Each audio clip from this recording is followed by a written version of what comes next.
All right, look, I'm sorry. You're not gonna see me, but you're gonna hear me. I gotta replace my camera mount. I'm gonna do that today, so I could still do videos and stuff. But I figure all you guys care about is the information. It doesn't need to look pretty. You know, I'm a guy that makes videos look pretty for a living, so I kind of understand what it takes to really do it. Anyway, what up? Hope you're doing okay out there. Hope you're holding strong out there. Diamond hands, all right? Diamond hands. Just wait, it's gonna be bumpy. It's not gonna be, a V-shaped recovery, and it's gonna take a little bit, not that long, but enough to scare you every day. So just be patient. I wanted to talk to y'all today about things that people say about Bitcoin that are not true. Okay. And the first thing we're going to talk about is energy usage. Does the Bitcoin mining network use a lot of energy? It sure does. Does that energy rival that of, the Kansas City or, the country of Luxembourg or something? Yeah, maybe it does. Possibly. But the thing you got to understand is that literally, like, this study came out. I think they did this study 3 times. 3 separate entities have done this study, independent studies, and from what they've gathered, it's over 50% of the energy comes from renewable energy, not coal. Majority of the coal mining that occurs actually comes from mining done in China. So if China were to institute a ban, that would actually be good for Bitcoin, which I'm going to get to that in a second. Anyway, the Bitcoin mining network uses a lot of energy. You could look up all these stats, okay? I'm not going to get into the numbers, but last time I checked the numbers, which was like a week ago, the Bitcoin mining network uses only 3% of what the current fiat banking system uses, on a daily basis, right? So, if you want to say, oh man, I'm not gonna accept Bitcoin because it's not green yet, then you really, really, really shouldn't be accepting US dollars, because that is very not green. And then, we're not counting all of the societal, socioeconomic impacts that are repercussions of that system existing. And we're not counting all that, right? And then on top of that, the fiscal irresponsibility that mainly affects your savings accounts, your retirement accounts, pensions, etc., right? So, all right, let's look, do your research, find if what I'm saying is right or wrong, but I'm going to just tell you right now, I'm right. The Bitcoin mining network and the electricity FUD is not a thing, okay? It's dumb. Now the banning, right? Because, every year China says they're going to ban. Literally every year something comes out, China saying they're going to ban Bitcoin. Let's get this straight. 3 years ago, they said they instituted a few specific regulations about their banking institutions and financial institutions getting into crypto. They did not institute one for the average everyday citizen, your so-called retail investor, from getting into Bitcoin. They didn't do that, okay?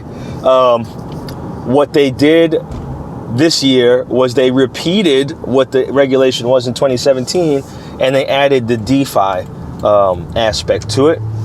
And the other thing to understand is that in 2019, September of 2019, China, and look, if you're watching this video, I want you to remember this forever, because next year there'll be China FUD. The year after that, there'll be China FUD. Maybe later this year, there'll be China FUD.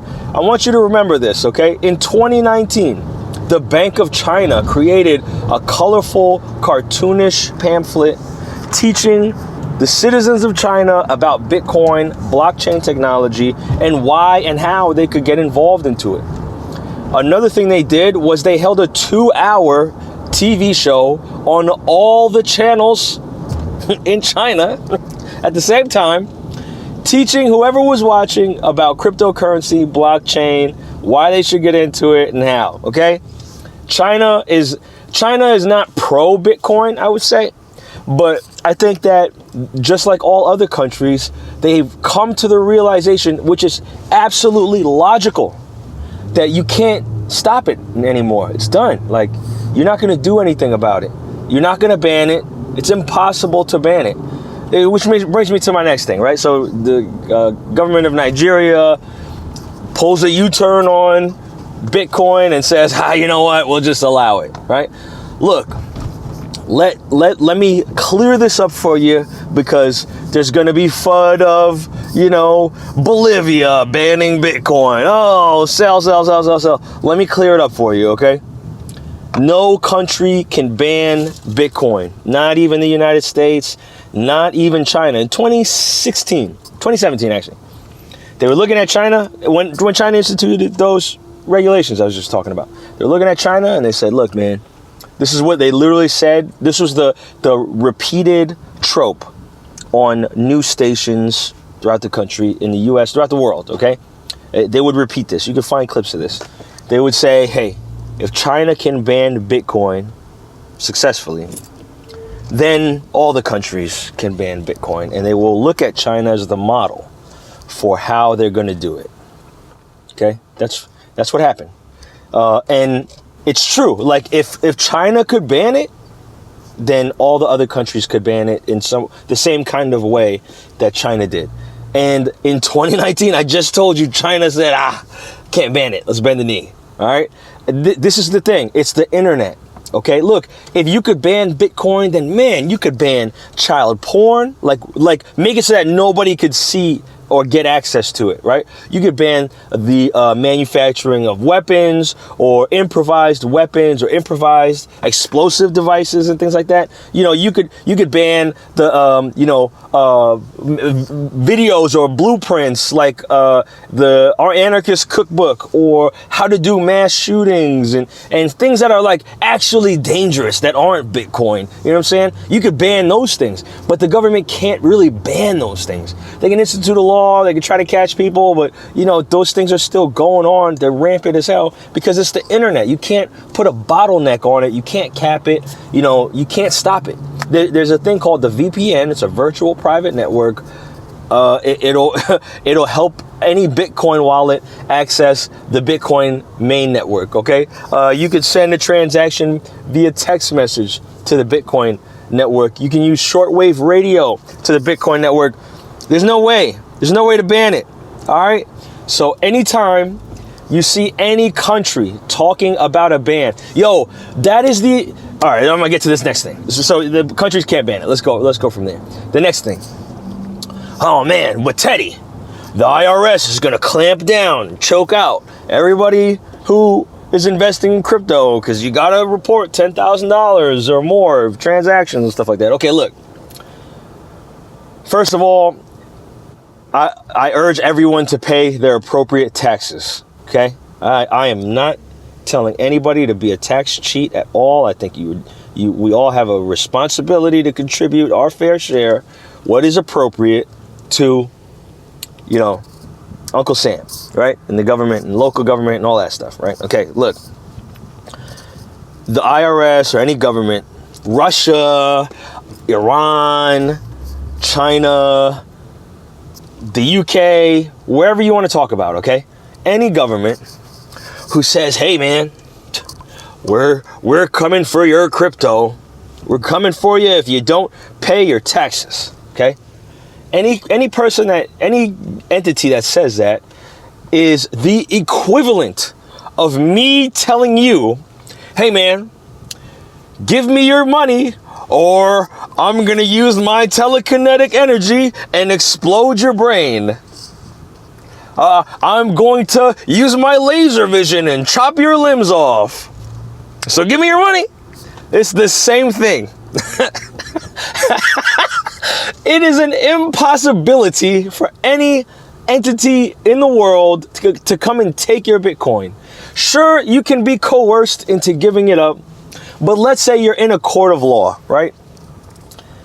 In a court of law, at some point, you have to get down to the nitty gritty. And the nitty gritty is that you have to connect this random 32 character wallet on the Bitcoin network with my name. And for me to create that wallet, it does not require an email address. It does not require a social security number, a name. It doesn't require a phone number. It doesn't require anything, literally nothing. The Bitcoin wallet, the Bitcoin network hands out wallets like free samples. You know what I'm saying? Like, it just does what it does. So when you hear, look, when you hear somebody saying, well, that's it for crypto because they're going to choke it and regulate it, you're literally talking to someone who has no idea what they're talking about. Now, sure, there's forensic tools that can be implemented to catch people, doing nefarious activity, or people who are skirting their taxes. There's things you can do to go and find a person's Bitcoin wallet. It's true. But the amount of time and energy and investigative force that goes into pulling that up, it's out the wazoo. It's crazy. You know what I mean? Do they care? Not that do they care, but are they going to be able to invest the time? All right, I'll put it like this. When the IRS wants to go after, some big Ponzi scheme person, right? What they do is they got to spend money on the resources to investigate. And the honeypot that they are going for, the amount of money that they're trying to recoup, right, from that person or confiscate or whatever, has to be worth the amount of money and resources they're going to invest into, going and getting it. Like, it's just plain and simple, man. It's simple math. It's just the economics of the situation. You know what I mean? So, it's a lot, okay? It's pricey to go and find people who are, skirting their taxes, evading their taxes when it comes to their cryptocurrency gains, okay? But look, 100% you should pay your appropriate tax. I'm not saying that you shouldn't do that. I'm just saying, it's important to understand the reality of the situation. I think that's it for the FUDs. Can the wealthy people take over Bitcoin? Man, my brother was asking me that the other day. Wealthy people coming in and taking over Bitcoin? No, you cannot take over Bitcoin. There's nothing to take over. There's a network that runs decentralized to anything, and it runs on its own. The only thing that you could do is rally 51% of the mining power to try to, vote on the blockchain and usurp it. But what the entire Bitcoin community can do in retaliation is fork the Bitcoin blockchain. So basically create an identical parallel blockchain, and then the entire world transfers over to that one and continues business as usual. You know what I mean? And there's already development in place to fork it just in case. And look, when it comes to a fork, you can choose to use the original chain or you could use the fork. It's up to you. Like, if you want the Bitcoin network that the wealthy people came and took over, the miners voted into existence, by all means, you can go and use it. But for the people who don't want it, they can go on top of the other thing. It's a democratically, designed system, okay? It works in a consensus algorithm where people vote, right? Miners vote. So, what else, man? I think that's it, okay? So hopefully that's enough of the FUD that you can... Oh, here's another one. The NSA wrote the white paper for Bitcoin back in 1996, guys. Oh, it's a CIA finance op on blah, blah, blah, blah, blah. All right, look. Is there a white paper about cryptocurrency from the NSA in 1996? Yes, there is. Why? Because the Internet of Money, or money on the internet money, is not a new concept. It wasn't created when Bitcoin was created. There are at least 5 other attempts that we know of making internet money, and that happened before. And I think 3 of them happened before 1996, and 2 of them happened after. And all 5 of them, they weren't breaking any laws, but they were raided by whatever government was there, and they were shut down, okay? But they didn't break any laws. it's not against the law to make your own currency. It's against the law to counterfeit the U.S. currency or a government currency. It's not against the law to make your own, right? But nonetheless, they were, raided, and those operations were put to rest. And the NSA created this white paper. You can go and look it up, read it. NSA white paper, 1996. You can go find it. This white paper, if it was a cryptocurrency, it hella sucks. It's not Bitcoin. They're just talking about making a currency that can operate on the internet that, a bank would decide the permissions for, right? And their problem was, which Bitcoin solved, their problem was double spending, right? How can I make it so that somebody can't spend, the same money that they have in their wallet more than one time, right? Because obviously that would be an issue. And they couldn't figure it out. That was literally in the white paper. They're talking about how they couldn't figure it out. So anyway, it's tough, man, because all this negative news goes around the world so quick, and everybody, really what happens is you have people who have some kind of a platform, and they've been talking to an audience for a while, but they haven't taken the time to really study cryptocurrencies, Bitcoin, and the reality that it exists under.